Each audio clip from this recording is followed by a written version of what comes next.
Hello everybody and welcome to another edition of Autocast. मैं हूं उत्कर्ष। मैं हूं नरेंद्र।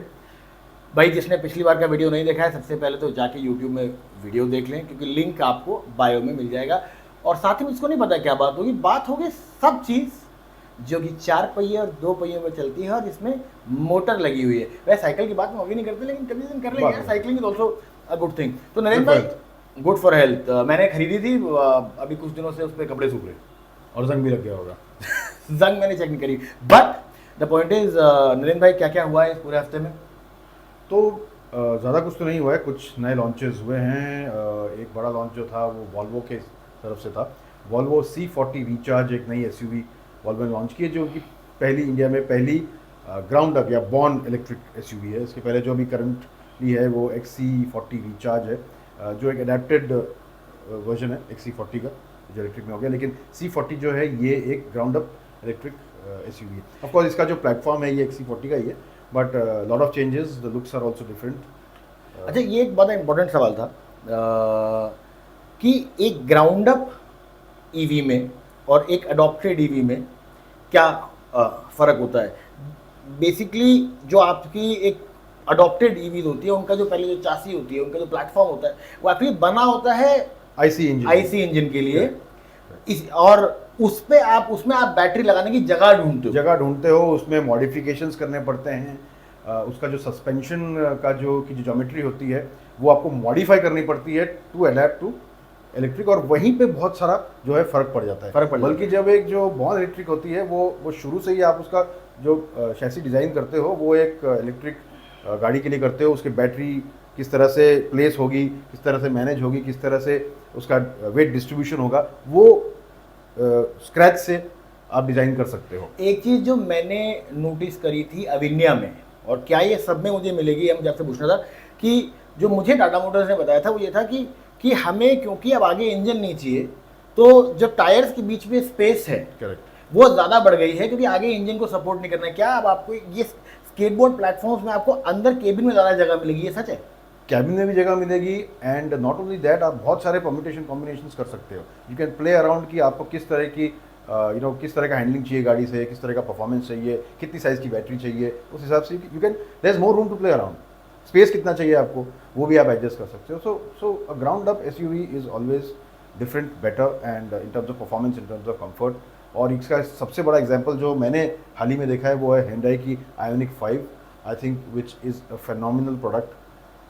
उसमें कुछ फ्लॉ निकालना भी मुश्किल हो रहा था कि it was near perfect, and that at that price point इतनी फ्लेक्सिबिलिटी देती है गाड़ी, वो इतना स्पेस है, the comfort is very nice, the performance is very good, the range that is offers वो बहुत अच्छा है। तो is ground up EV is the future now? मतलब कुछ दिनों में आपको ये जो अडॉप्टेड एसयूवीज है वो छोटा सा ही तो एक मेक शिफ्ट अरेंजमेंट है, और ग्राउंड अप SUVs ही आएंगे, ग्राउंड अप EVs ही आएंगे आगे चल के।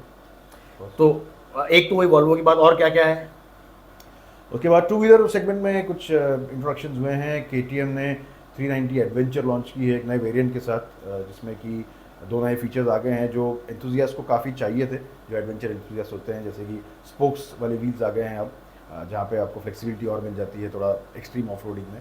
प्लस जो उसका फ्रंट सस्पेंशन है ये अब एडजस्टेबल आ गया है उसमें। So that is one benefit for all the adventure touring fans जो एक्सट्रीम ऑफ रोडिंग करते हैं। और हीरो ने भी कुछ लॉन्च किया ना? हीरो ने लॉन्च किया है एक्सट्रीम 160R का एक अपडेटेड वर्जन, जिसमें कि थोड़ा सा पावर बढ़ गया है। ये 4 वाल्व इंजन के आता है, so this is basically the extreme 160R 4V। तो सबसे पहले एक बार वॉल्वो के लॉन्च के बारे में बात कर लेते हैं। कैसी लग रही है गाड़ी, कैसी दिख रही है? और क्या आपको लगता है कि now given it's a ground up EV, given that it एक एक्सपेक्टेड प्राइस आपसे फिर पूछा जाएगा और फिर आपको अकाउंटेबल होल्ड किया जाएगा बाद में कि आपकी प्रेडिक्शन सही निकली कि नहीं, अभी एक आपकी रखी हुई है एलिवेट की। उसके बाद कैसी लग रही है आपको गाड़ी दिखने में? दिखने में तो काफ़ी अच्छी है। फ्रंट से तो it looks very similar to the XC40, लेकिन रियर जो है उसका ये टोटली डिफरेंट है। It looks more like a coupe और अ फास्टबैक, और पीछे का लुक बहुत ही अच्छा है उसका। But it's a typical Volvo. अंदर भी आप देखें तो जो टिपिकल वॉल्वो के फीचर्स हैं, जो वर्टिकली माउंटेड स्क्रीन है, गूगल का जो सेटअप बिल्ट इन आता है वो सारा कुछ उसमें मिलता है। हार्मन कार्डन का ऑडियो सिस्टम है, सो ऑल दोज थिंग्स जो आपको XC40 में मिलती हैं वो इसमें मिल जाएगी। डिफरेंस यही है कि क्योंकि ये एक बॉर्न इलेक्ट्रिक SUV है तो परफॉर्मेंस में और हैंडलिंग में मेरे हिसाब से काफ़ी फ़र्क पड़ जाएगा। ये सवाल मुझसे कई लोग लगातार पूछते हैं आज के ज़माने में जो गाड़ी खरीद रहे होते हैं, कहते हैं यार Utkarsh, is it time to now for us to shift to an EV? And many a times I have believed in कि once these ground up EVs, because सबके लाइनअप में अब ग्राउंड अप ईवीज है। करेक्ट। टाटा के lineup में है, महिंद्रा के lineup में है, all the other car makers, Hyundai के लाइनअप में।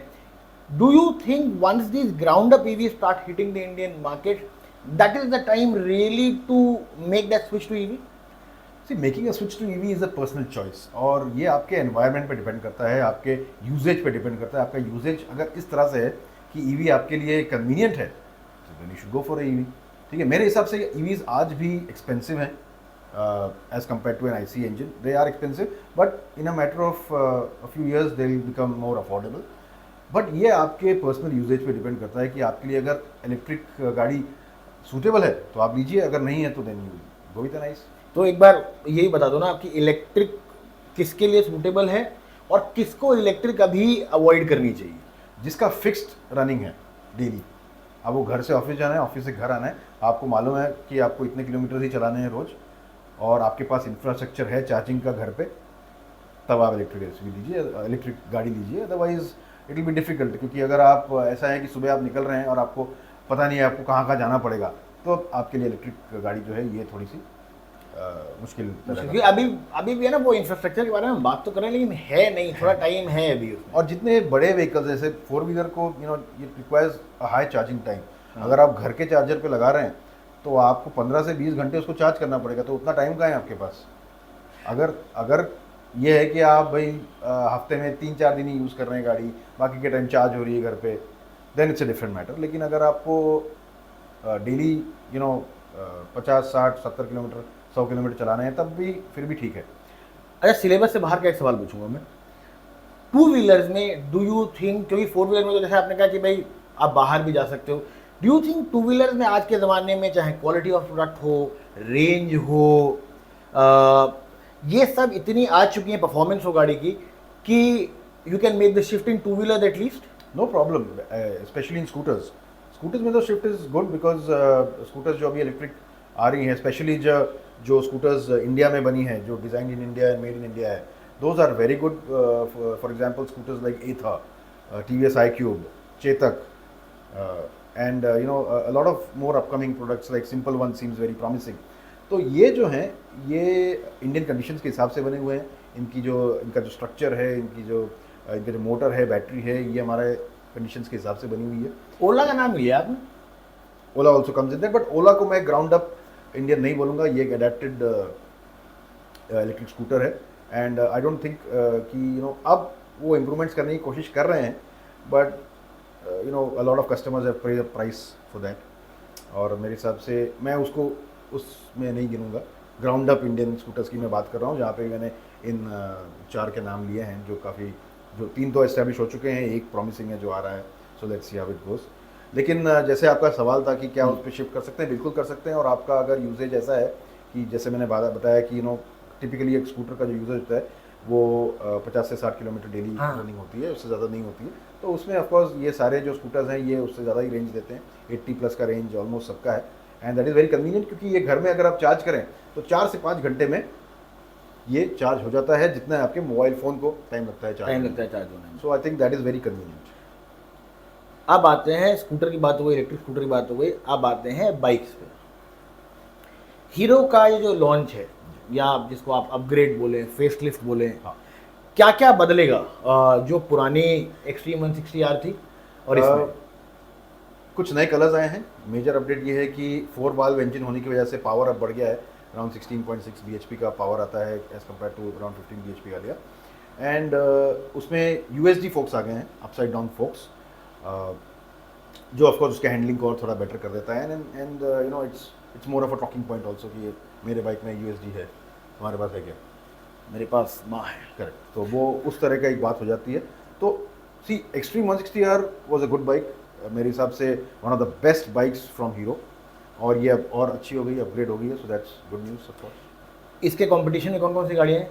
से कंपटीशन में टीवीएस की अपाचे 160R4 भी है, उसके अलावा बजाज की पल्सर N160 है, which is not a 4 valve 2 valve है, लेकिन दिस इज क्लोज जिक्सर 160 है, and then you have the 150 CCs also like Yamaha FZ etcetera. So मेरे हिसाब से ये काफ़ी कंप्लीट मोटरसाइकिल है 160R, एंड हैंडलिंग अच्छी है, पावर अब बढ़ गया है तो और डिसेंट हो गया है with USD forks and all the looks, it always look good, तो I think it's quite a nice bike to buy. अब बात करते हैं KTM की। KTM ने भी फेसलिफ्ट निकाला है, इसमें भी चेंजेस आए हैं। Yes. क्या क्या चेंजेस हैं? और जैसे कि आपने कहा कि फेसलिफ्ट तो नहीं है वो, बेसिकली एक इम्प्रूवमेंट है, Improvement. नए वेरिएंट्स निकाले हैं। एक लोअर वेरिएंट निकाला है जिसमें कि TFT स्क्रीन नहीं है, एक बेसिक LCD स्क्रीन है जो 250 सीसी से आता है, तो ये थोड़ा सा कॉस्ट इफेक्टिव है, जो लोग का बजट थोड़ा सा लिमिटेड है and they still want to go for 390 adventure, they can go for that. और एक टॉप एंड वेरिएंट आया है SW, जिसमें आ गए हैं स्पोक व्हील्स और एडजस्टेबल सस्पेंशन, जैसे मैंने कहा। सो ये राइडर्स जिनको थोड़ी और फ्लेक्सिबिलिटी चाहिए, उनके लिए ये अच्छी बात है। हमने बात करी एडवेंचर बाइकिंग की। एक बड़ा सिंपल सवाल मेरा है कि एक सिटी बाइक में, एक स्ट्रीट बाइक में और एक एडवेंचर बाइक में क्या क्या क्या मेजर डिफरेंसेस होते हैं? एडवेंचर टूरिंग की बात कर रहे हैं हाँ। अगर हम, तो एडवेंचर टूरिंग तो as the name suggest it's meant for touring, जहाँ पे आप लंबे डिस्टेंस ट्रैवल कर सकते हो। एंड एडवेंचर टूरिंग का ये मतलब होता है कि आप किसी भी टाइप की सड़क पे उसे चला सकते हैं। तो आपको सिर्फ टारमैक पे चलाना ज़रूरी नहीं है, आप उसको टारमैक से उतार दें, कहीं भी ले जाएं, ऑफ रोडिंग करें, उबड़ खाबड़ जगह पे जाएं, पहाड़ों में चलाएं, जहाँ पे कोई रास्ता नहीं है वहाँ चलाएं। एडवेंचर टूरिंग वही होती है जो आप एक रेगुलर सिटी बाइक के साथ नहीं कर सकते। जो आप एक रेगुलर सिटी बाइक के साथ नहीं कर सकते। ये अलग बात है, ऑफ टॉपिक, कि हीरो स्प्लेंडर लेके लोग कहीं भी चले जाते हैं, पानी में उतार देते हैं, पहाड़ पे चढ़ा देते हैं, वो एक अलग बात है। बट एक जो एक फन फैक्टर है, जो आपको you want to enjoy your motorcycling, that you will get in adventure tour. Basically Himalaya लेके जाए। हाँ, हिमालय लेके जाएं। तो हमारे यहाँ एक कहावत चलती थी कि अगर आपने एक बुलेट खरीदी है और अगर आपने उस बुलेट को 6 महीने के अंदर हिमालय नहीं लेके गए तो वो बाइक खुद ब खुद चल देगी। ऑफ कोर्स, क्योंकि ये बात इसलिए कही जाती है कि जो एक टूरिंग का कल्चर है हाँ, इंडिया में, मोटरसाइकिल पे टूरिंग करने का जो एक मास अपील जो बना गया है, इसका जन्मदाता जो है रॉयल एनफील्ड ही है। रॉयल एनफील्ड ने इस टूरिंग मोटरसाइकिल की टूरिंग को और एक ये बाइकर्स ब्रदरहुड जो कहते हैं, ये जो एक कल्ट क्रिएट किया है, वो रॉयल एनफील्ड ने ही किया है। पर is bullet a good bike to travel in the mountains? मुझे तो बहुत भारी लगती है यार। There are two different things. हम जिस एरा की बात कर रहे हैं जहाँ पे रॉयल एनफील्ड ने ये चीज़ को प्रमोट करना शुरू किया, दैट वाज द 1990s, तब तो ऑप्शन कम होते, तब तो एक बुलेट का ही ऑप्शन था, वो भी पुराना इंजन जो which was not the modern engine, जो पुराना वाला इंजन था वही था, और उस वक्त ऑप्शन भी कम थे, तो वही एक बाइक थी जिसे आप ले जा सके। और उस वक्त जब लोग लद्दाख जाते थे, खाटूंगा पास जाते थे, रास्ते भी नहीं होते थे, सिर्फ पत्थर होते थे, और तब आपको एक मजबूत बाइक चाहिए। तब तो रिलायबिलिटी वगैरह की ज़्यादा बात नहीं करते थे, क्योंकि जैसे मैंने कहा ऑप्शंस कम थे। तो लेकिन आपको एक मजबूत गाड़ी चाहिए थी कि अगर पत्थर आके इंजन पे लग भी जाए तो इंजन टूटे ना, या अगर पहिए पे लग जाए तो पहिया टूटे ना, या अगर शॉकअप पे लग जाए तो शॉकअप टूटे ना। तो उतना हैवी मेटल चाहिए आपको, तो वो बुलेट में मिलता था, और इसीलिए लोग बुलेट प्रेफर करते थे, क्योंकि भाई ठीक है, मजबूत है, गिरेगी तो टूटेगी नहीं, कुछ भी हो गया तो टूटेगी नहीं, तो इसलिए ले जाया करते थे। Bullet for Himalayas, is that a great bike or a great branding by Royal Enfield to promote brotherhood or to promote the brand? Because I remember I was talking to somebody जो कि who was there in Royal Enfield and then went to head BMW as well, and he told me कि what we spent a lot of time in obviously developing the bike, but in developing that brand Royal Enfield. Do you think it is a great branding exercise by Royal Enfield, which really took a bullet मतलब Himalayas? I think it's one of the best marketing exercises across the world. It's a case study of how Royal Enfield built the Bullet brand once again. Okay, it was a big brand in the 50s world over, but dilute हो गया था उसके बाद, और जिस तरह से उस ब्रांड को वापस बिल्ड किया है, ये एक केस स्टडी है। और जो एक मार्केट एग्जिस्टिंग नहीं था, उसे बनाया है, this touring and this biker brotherhood, they have created this, and I think hats off to Royal Enfield the way have done that. अब तो जैसे आपने कहा पहले तो ऑप्शंस थे नहीं भाई, अब तो ऑप्शंस हैं। तो इन ऑप्शंस में अब मैं आप 1 मिनट ले सकते हैं, अपनी कॉफ़ी पी सकते हैं, क्योंकि सवाल जो है थोड़ा पेचीदा है। अच्छा, इन ऑप्शंस में according to you top 5 bikes जो मैं जरा हिमालय के पथ पर अगर अग्रसर होना चाहता हूँ तो मेरे लिए बेस्ट है। नंबर 5 नंबर 5 पे आती है BMW की G310 GS, और इसकी प्राइस जो है ये लगभग 3 लाख प्लस की आती है, 3.15 लाख एक शोरूम इसकी प्राइस है, 3.2 लाख के आसपास। और इसकी खास बात ये है कि इसका जो सस्पेंशन का ट्रैवल है ये काफ़ी अच्छा है, तो ख़राब रास्ते ये अच्छी तरह से ऑब्जॉर्व कर लेता है। It can manage bad roads also. It's a comfortable bike to ride, थोड़ी टॉल है शॉर्ट राइडर्स के लिए बट मैनेजेबल है, एंड एक डिसेंटली पावरफुल इंजन है, and so this can be considered if you are, अगर आपको BMW ब्रांड पसंद है और आपकी बाइक लेनी है। मेरे हिसाब से थोड़ी सी एक्सपेंसिव है ये, बट ठीक है, BMW का बैज है तो Badge है उस पर इसीलिए आती है, but quite a decent bike. Number 4 number 4 पे आती है सुजुकी की V-Strom SX250। अब V-Strom जो है ये एक बहुत मंजा हुआ ब्रांड है सुजुकी का। एडवेंचर बाइक 650 पहले लॉन्च हुई थी और अब 250 लॉन्च की है, जो कि जिक्सर 250 के ही प्लेटफॉर्म पे बनी है। The same engine, the same chassis, लेकिन इसे मॉडिफाई किया गया है। हाँ, मैंने जिक्सर 250 पे काफ़ी टूरिंग की हुई है और I am sure I have experienced it to be a very good machine. You have travelled a lot ना? यस, हमने एक वेब सीरीज़ बनाई थी जो आप गियर फ्लिप पे देख सकते हैं। This was done in the year 2020, just before corona set in and hit us. It's a very interesting one. If you are a bike enthusiast, you should go for it. In fact, you are not even a bike enthusiast है तब भी देख सकते हैं। बड़ा खाना वाना भी आपने खाया काफ़ी जगह। तो वो बेसिकली हम जैसलमेर से सिक्किम तक का हमारा प्लान था उसको राइड करने का, लेकिन क्योंकि कोविड आ गया था तो हमें बिहार में ही ये उसको रोक देना पड़ा। We couldn't go till Sikkim because Covid had set in and the lockdown and all had started, तो हम वापस आ गए थे इसे बंद करके। लेकिन वो जो जर्नी है जैसलमेर से लेकर हमने 4 स्टेट्स कवर किए, वो बहुत ही इंटरेस्टिंग है, तो उसे ज़रूर देखना। तो वहाँ पे मैंने जिक्सर 250 चलाई थी and I found it to be a very very reliable, powerful and comfortable machine. और उसी प्लेटफॉर्म पे बनी है सुजुकी की V-Strom SX, which is very comfortable to ride. आपके एडवेंचर टूरिंग के लिए काफ़ी अच्छी है वो, तो that is one bike we consider. Number 3 number 3 पे आती है YZD एडवेंचर। ये भी एक बहुत ही प्रॉमिसिंग मोटरसाइकिल है। कुछ समय पहले लॉन्च हुई थी, ये अराउंड 2 सालों में आ गए ऐसे लॉन्च हुए हुए। एंड YZD एडवेंचर की खास बात ये है कि इसके ऑन रोड जो परफॉर्मेंस है ये बहुत ही अच्छा है। Of course it can do off roading also very well. Bottom and इतना अच्छा नहीं है, लेकिन आप अगर उसको अच्छे से चलाएं, तरीके से चलाएं, तो it can manage a lot of things. Around इसकी प्राइस जो है अराउंड 2.15 लाख के आसपास है एक showroom, so not very expensive. And ये डायरेक्टली कम्पीट करती है और एक बाइक से, इसके बारे में मैं बात करूँगा आगे, जो नंबर 2 पे है। जो नंबर 2 पे है। तो अब आते हैं नंबर 2। सो नंबर 2 पे जो बाइक है वो है रॉयल एनफील्ड की हिमालयन। और हिमालयन और YZD एडवेंचर में बहुत क्लोज कंपटीशन है, बिकॉज दोनों की प्राइसिंग ऑलमोस्ट सेम है। और लेकिन दोनों के अपने अपने फ़ायदे भी हैं। तो जहाँ पे YZD एडवेंचर ज़्यादा पावरफुल है ऑन रोड पे, वहीं हिमालयन जो है ये ऑफ रोडिंग में ज़्यादा अच्छी है। उसका बॉटम एंड ज़्यादा अच्छा है, तो जो ऑफ रोडिंग में हेल्प करता है। तो ऑफ रोडिंग जो मैनरिज्म्स है वो हिमालयन के अच्छे हैं, YZD एडवेंचर के ऑन रोड मैनरिज्म्स ज़्यादा अच्छे हैं। But Himalayan is a very sorted product, comfortable है, आप लॉन्ग डिस्टेंसेस उसे आराम से राइड कर सकते हैं। So this is your second option, मतलब the second best option that you can buy.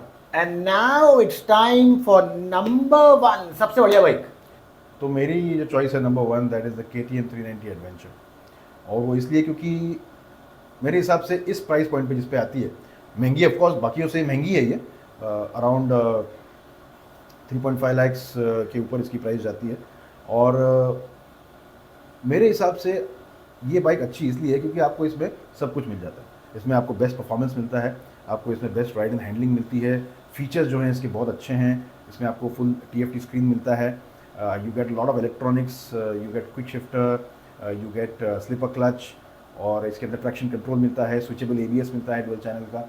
And in terms of you know जैसे मैंने बताया कि इसकी जो बनावट है, परफॉर्मेंस है, मेरे हिसाब से this makes as the number 1 bike अगर आपको एक एडवेंचर मोटरसाइकिल खरीदनी है।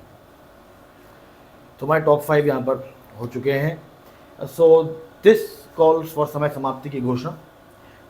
Thanks a lot for joining all of us, और अगले हफ्ते फिर से मिलते हैं और बातें करते हैं कुछ इंटरेस्टिंग सी गाड़ियों के बारे में। Take care and have a great week. Take care and have a great week. Bye bye.